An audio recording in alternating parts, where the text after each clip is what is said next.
Hey everybody, it's Brandon the Weekend Cruiser, where I go on a weekend cruise just about every weekend.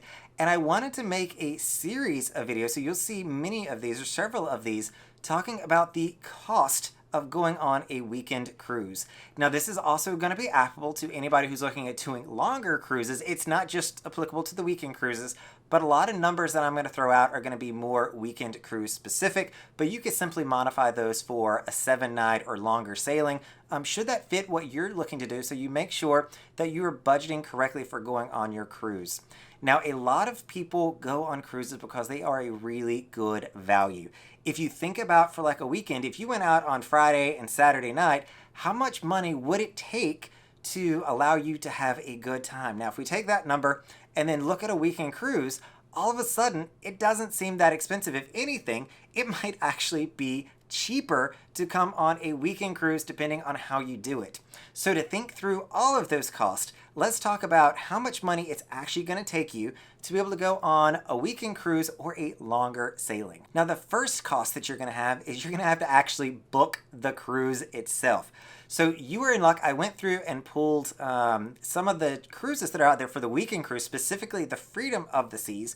And for 2 people, you can get into a interior room starting at only $360 for the entire weekend. So that is a really good price. The ship is still in reduced capacity. They're selling all of the rooms, but it's still sailing at reduced capacity because people just haven't really come back from COVID yet.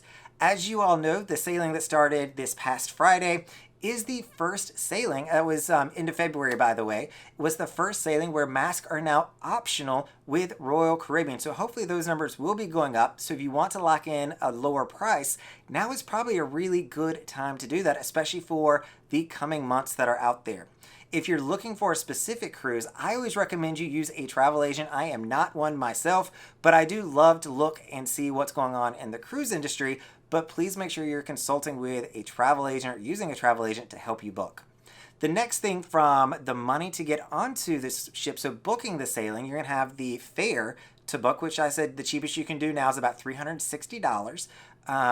But you're also going to have port fees and taxes. So depending on where your sailing is going to go, you're going to have to pay around $100 to $120 in additional port fees and taxes per person on top of the cruise fare that you have already paid. If you are going to Alaska, this is one of the places that has the highest port fees and taxes, and they're going to come in, I think they're coming in around $200 these days. The next expense you're going to have prior to actually going on your cruise is you might need to purchase an at-home COVID test. So make sure you're heading on over to my video to see how you can do that. Me personally, I've just been going to big box retailers such as CVS or Walgreens and getting my rapid test done through them. But if you want to be able to stay at home, there is an option for you to purchase that at an additional cost and have it with you. The second cost is going to be when you actually go to your cruise. Now, a lot of people don't factor this into the cost of cruising, but me being a budget analytical kind of guy, I like to do it. Now, if you are coming from out of town, you are clearly going to have more expenses that you're going to want to factor in and see is a 3-night worth it. If you're coming in from out of town, a 3-night may not be what you want to do, and you may want to go longer, but you're going to need to consider things such as what is your airfare? Are you coming in the night before, and will you need hotel accommodations for that evening? If you are traveling in, are you going to be eating food at the airport? Are you going to be eating food at your hotel? Maybe going to a bar that evening? These are all costs that you really should be thinking of when you're going on a cruise. If you live close to the port, you are going to save a lot more money than those outer-towners that may have airfare and hotel cost associated with their trip. So if you are local to the port that you are going to, consider Uber, Lyft, a rideshare option of some kind. If you're in South Florida, you can also check out Go Brightline or the Brightline train. Make sure that you're looking at my video where I kind of break down what that looks like for you, what the option could be. And if you are going to drive to the port, you do need to know that that's going to have depreciation. It's going to have gas. It's going to then take parking at Port Miami. There are some alternatives, but a lot of those don't come highly recommended. I've heard of a few of those, and if you would, leave me a comment down below. I'd love to research more of the parking options at Port Miami. But parking at Port Miami for 5 nights and under is going to come in at $28 per night, or $84 for the entire weekend. If you're there on a longer sailing of 6 nights or more, that is $25 per night, and that can add up very quickly to your total bill. Now, while you're on board the cruise ship, there's a few expenses that you are going to incur, and so you need to know about these in advance. The first one, if you haven't prepaid these, is going to be automatic gratuities. So that's going to be $14.50 for a junior suite and below category, so inside ocean view balcony.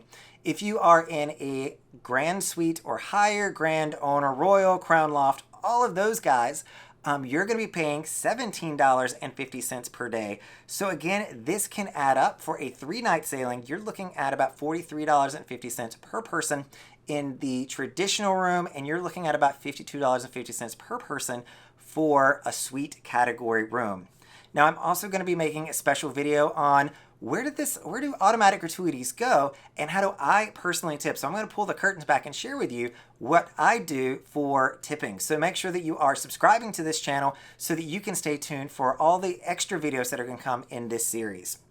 The next thing that a lot of people book, especially on the weekend cruise, is going to be the drink package. So is a weekend cruise without a drink package? I mean, discuss amongst yourselves here.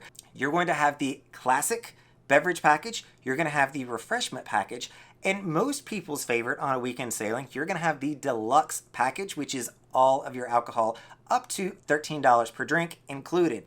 Now, this comes at a price. So if you are looking at buying the deluxe beverage package, it's going to run somewhere between $70 to $90 per night. Make sure that you do monitor that because it does go on sale and can make a huge difference to your cruise.